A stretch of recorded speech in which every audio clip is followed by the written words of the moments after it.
So hello everybody. So we're going to look at the camera as well as photos on the iPhone today.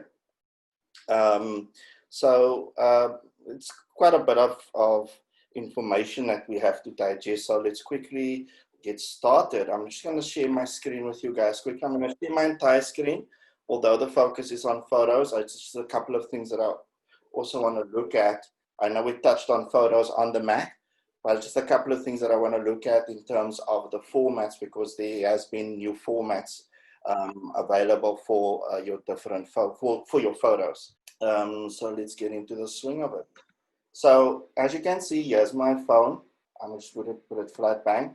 Now to get into my camera, I can just swipe from from right to left, and that will take me straight into my camera. So that's one of the options that I have to take me into my camera, right?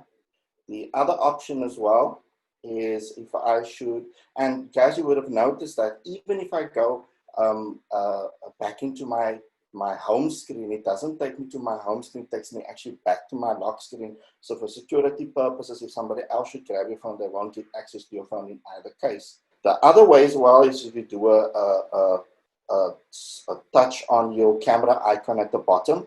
So if I tap and release, then it will take me directly to that.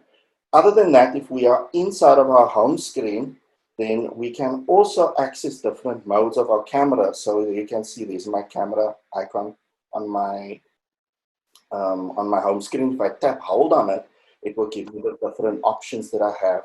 So I can go straight to take a portrait, selfie, portrait, video, etc. Now, before we dive into the camera, let's quickly look at some of the camera settings, right? There might be a few good nuggets that you can pick up from that. So, just to get quicker to the settings, I can just go to settings and go to my camera settings, quicker way. And we've done this on another video. So if I go to the camera and I go into settings, and it will take me straight to the settings of my camera. Otherwise, it might not respond because Siri is not behaving today.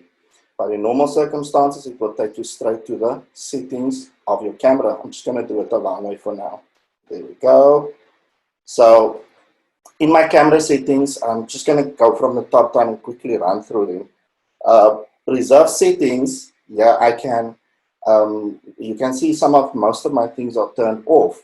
And the reason for that is I don't like to keep the setting where I was on before.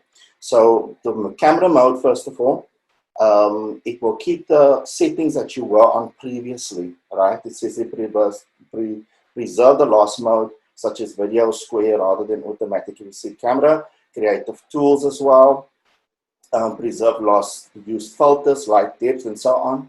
Because sometimes, you know, guys, when you want to take that shot and you're like, oh, flip, I'm on the wrong setting, then you have to adjust it and all that. So that's why I've got this turned on. I do like live photos, and I'll go into a little bit more detail as we go into the camera. That's why I leave that on. But you can turn it off, and in the camera, you can turn it on again. Let's go one step back. The grid I like to keep on because of the rule of thirds. Maybe you guys have heard of that. Maybe you didn't hear of it, but what the rule of thirds allow you to do is not only to line up objects on your shot. Let me just go to the camera to show you guys. You will see that I've got a grid, all right? I'll go into a little bit of a dark space. There we go.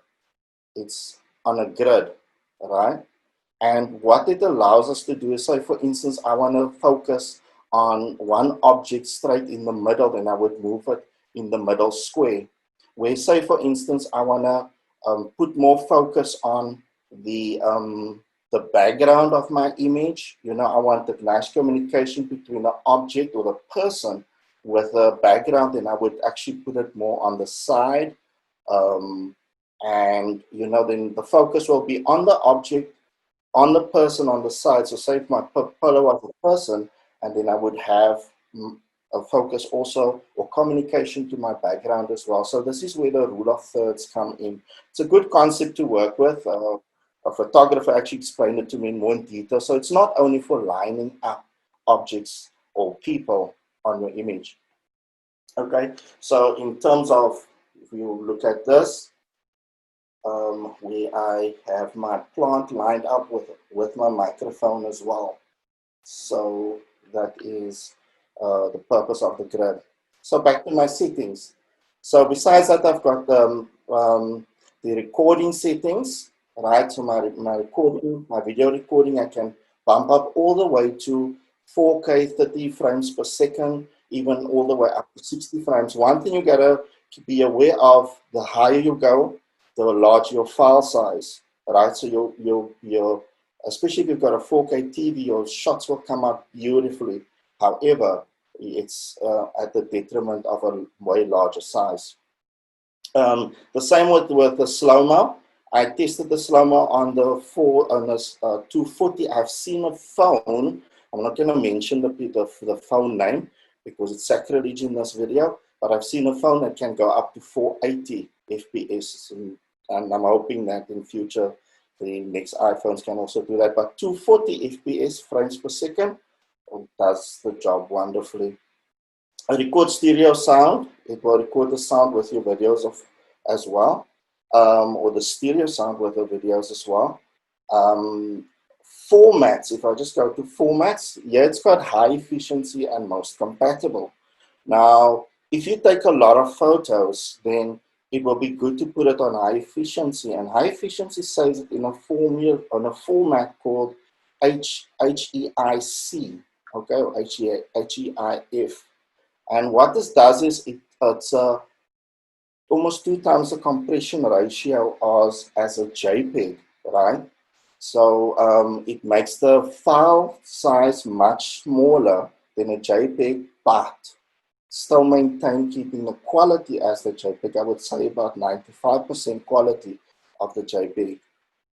So it's not widely supported as yet, guys, but it's really gaining ground in so many devices and in the market as well.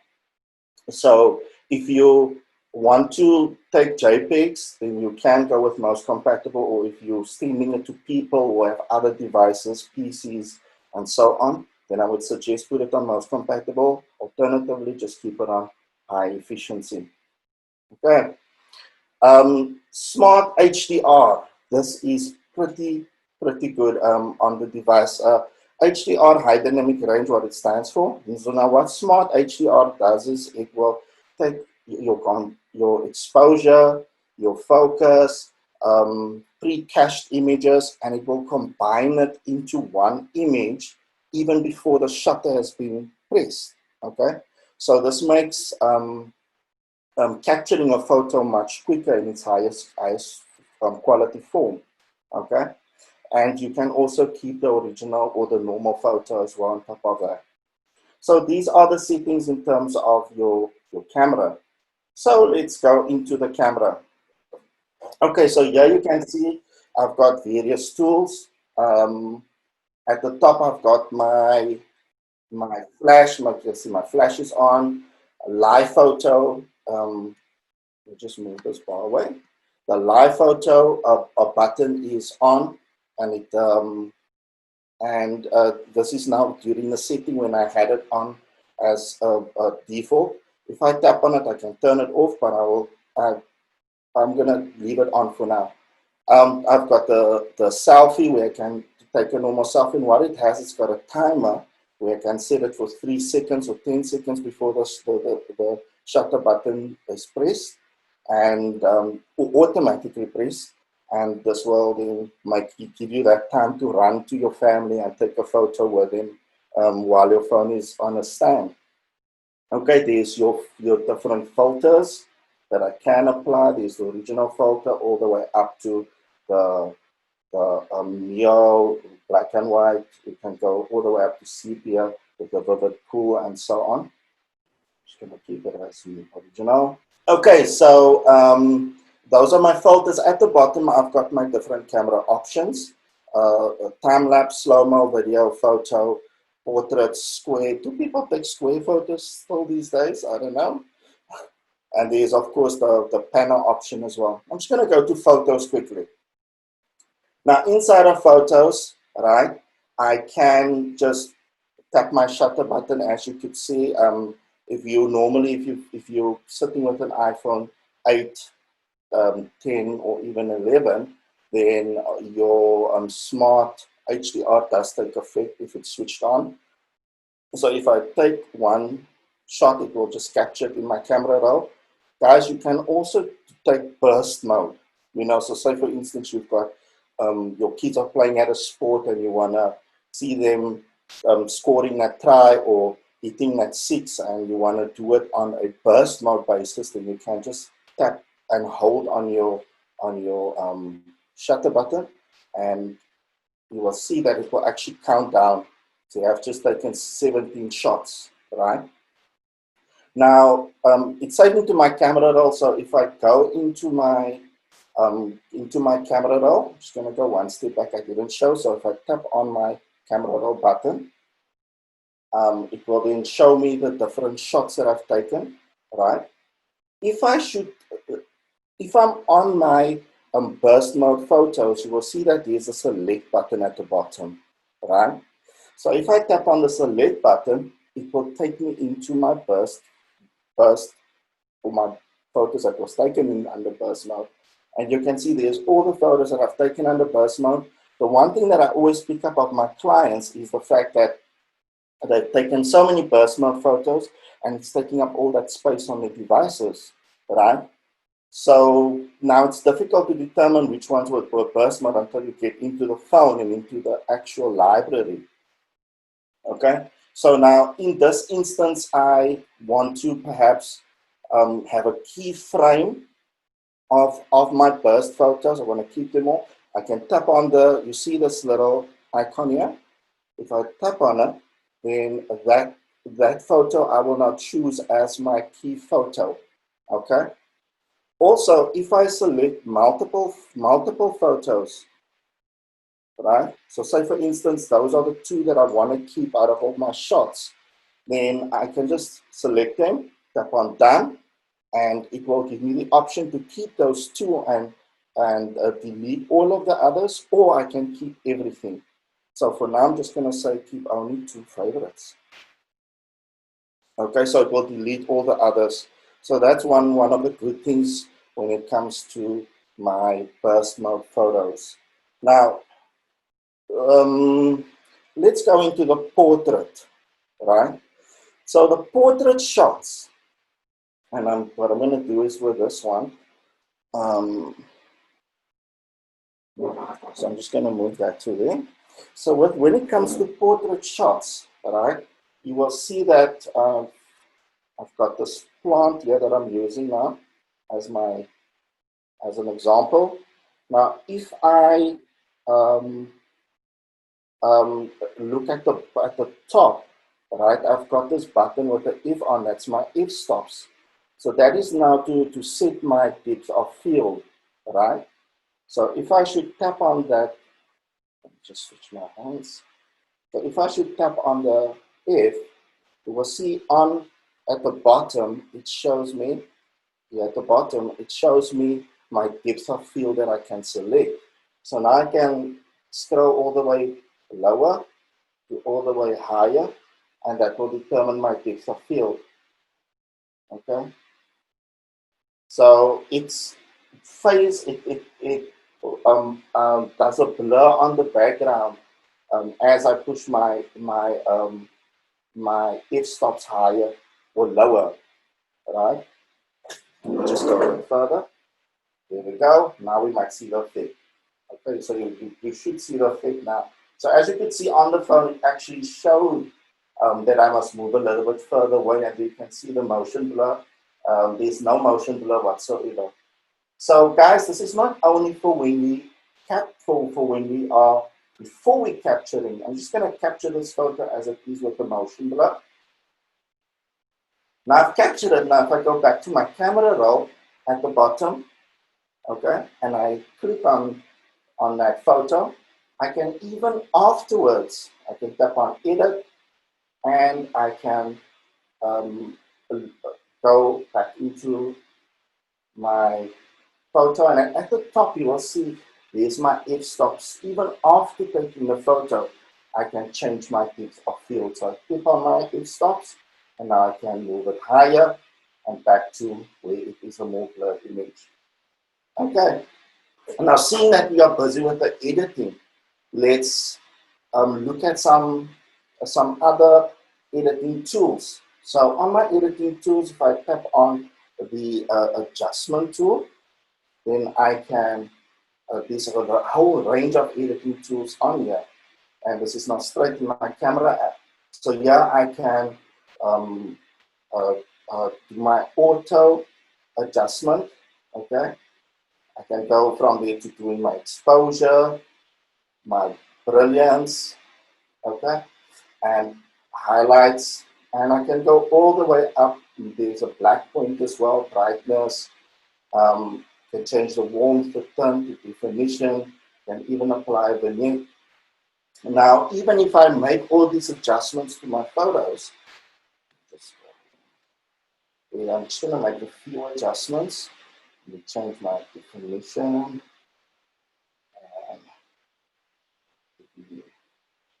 Set my vibrance. So even if I make adjustments, if I want to compare to what my original looks like, I can just tap on the photo and it will show me what my original look like to what it is currently looking like.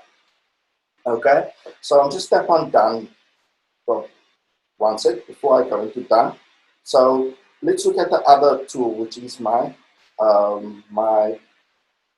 my different filters. So in my filters, I can do the filters afterwards as well. So you can do it when you do your shot first, or when you have done your or when you're taking your image, you can then afterwards look at your different filters. I can also do my cropping. The cropping tool is as good as the one on Photos on the Mac. So as you can see, there's my cropping handles on the sides, right? So I can move it from the cropping handles. I can even go to the edges, right? So if I want to move it from the top down, I can just go from the top down and crop that piece out. That little microphone is in the way, so I want that out of the way, so I'll crop that piece out there. Install that leg, there we go. And my jacket hanging over the chair, so I want to take that out, okay? Besides the cropping, you can also switch the photo to, you took it from the one side of the room to originally what it was looked like by just tapping on this button here at the top. I can also rotate the image if I've taken it upside down or right side up, or then I can rotate the image as well. Yeah, I've got, there we go. Yeah, I've got other at the bottom. Yeah, just there, the recording button keeps on coming up, guys. Apologies for that. Yeah, I've got my different ways that I can show my photos in terms of changing the shape of it. So I can bring it in more forward to have that effect, or I can bring the bottom side way out so it stretches the photo, and I can stretch it from left and right as well. So after I've done this, if I'm not happy with what I'm doing, keep in mind photos on the devices does a non-destructive editing, so I can always go to just tap on reset. Okay, so I'm just going to click on done. So that is now working with portrait and our different editing settings. And now if we go further on, I'm just going to get out of here and back into my camera and tap on my f-stop button. I can see it's still on. Okay, so now let's look at, because we're running out of time on this one, guys, but let's go into the Photos library. Now, before I go into the Photos library, I just want to quickly show you something. Now, in my Photos library, I'm just going to go to Settings first. Now, in my settings of Photos, there's a couple of things I want to bring to your attention.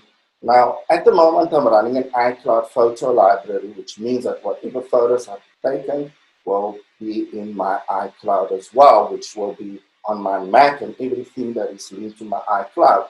So it's switched on, as you can see. But also at the same time, I'm on optimized iPhone storage.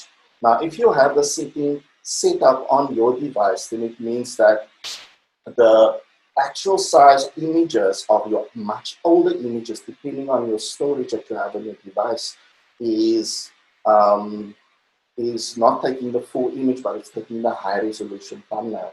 We can talk more about this if you come to my photos classes or my iCloud classes. Now, further on, what I wanted to show you guys is this. Now, if we you can switch your shared albums on, which will show you, which will give you the option to create shared albums. And these are the settings that I would switch on. As well as when you transfer into Mac or PC, this is quite important.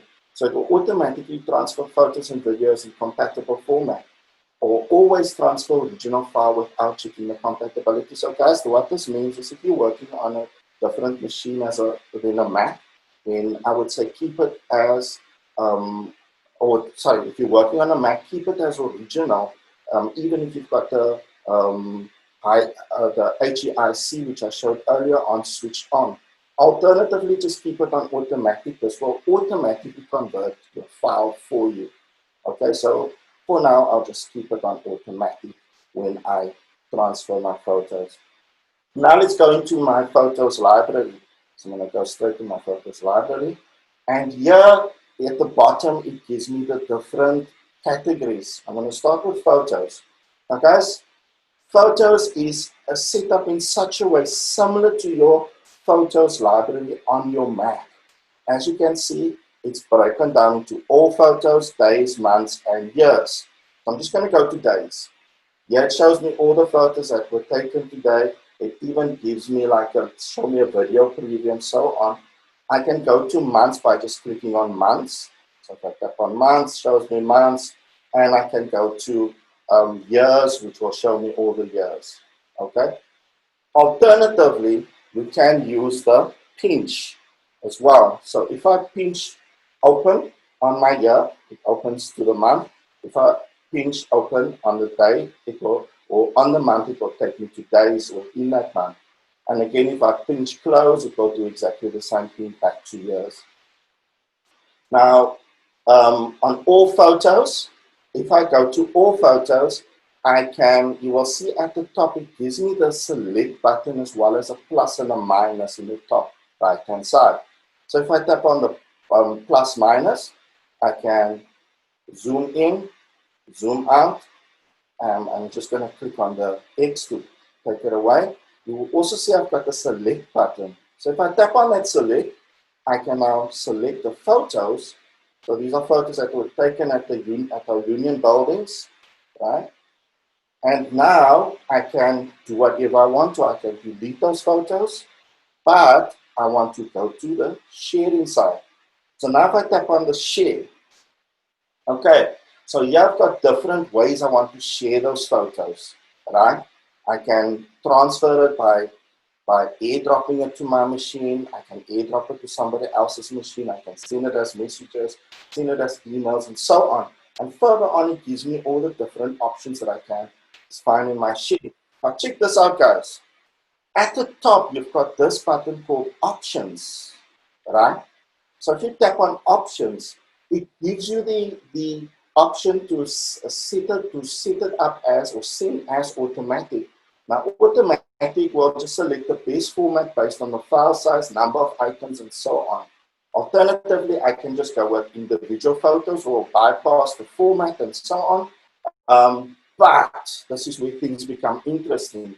If I go to iCloud link, then what it will do is it will send a link to all of my photos. So what this means is the following. I can send more than 20 or 30 or 50 photos at a time. I can even send hundreds up to about 5 gigs. I can send photos, right? And it will just add a link. So after I've selected that, you will see at the bottom, it has this option that says all photos data. And what this means, if you make edits to your photo, it will send the original with an edited version as well. Okay, so somebody else can then make adjustments further on that photo. So I'm just going to keep it unticked for now. So I tap on done, right, and I tap on mail.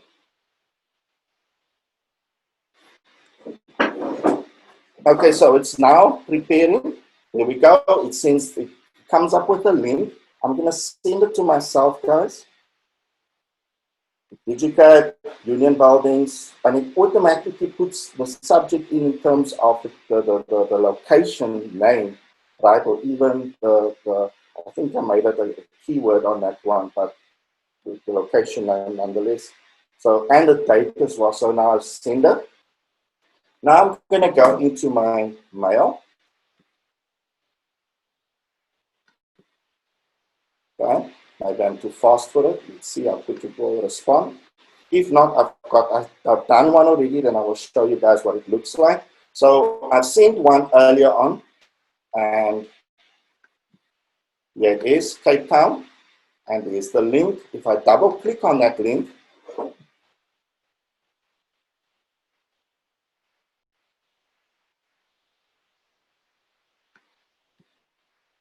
so yeah, I've seen 20 photos to myself of my brother-in-law's wedding. And here's all high resolution or full resolution photos, which I can just go and click on download.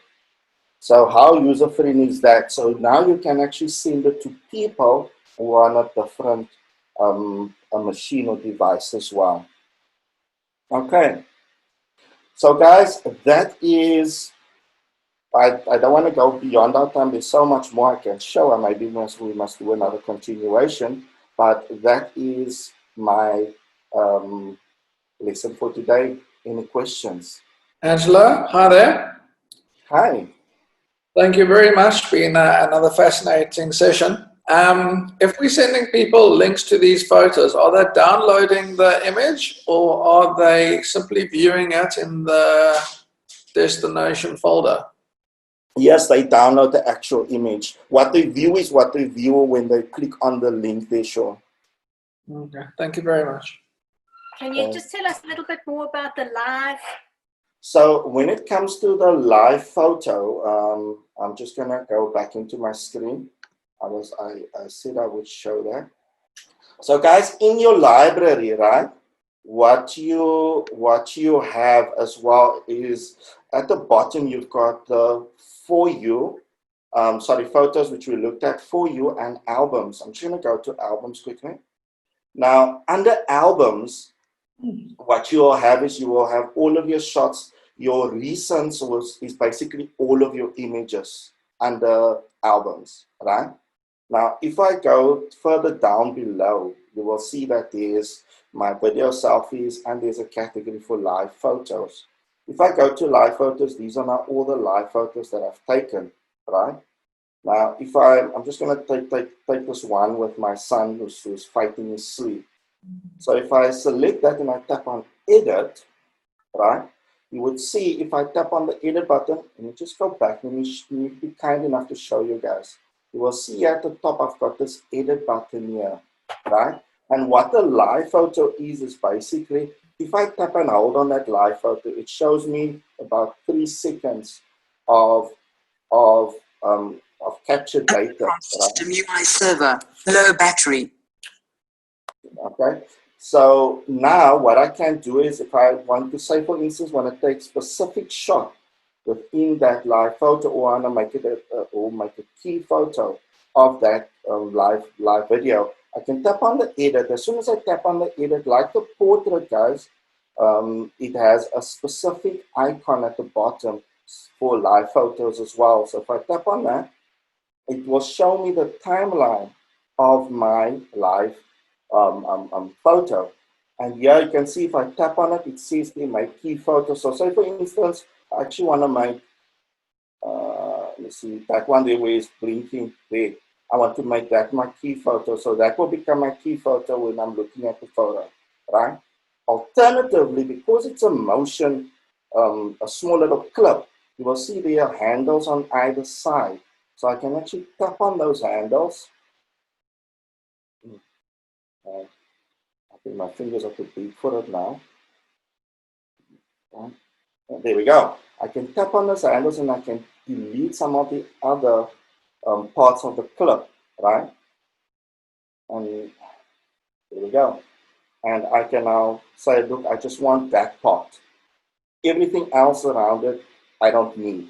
So if I tap on done, right? So now I only have that part of my live photo. Okay, so you can select which one is your key photo of your live photo, which will be your standing photo, or you can delete any other parts of your live photo. Yes, please, Angela, if you did select live photo, would you, and use that all the time as a default, would you start using up a lot of storage space if you're not editing your photo library? I guess so. Yes, sir.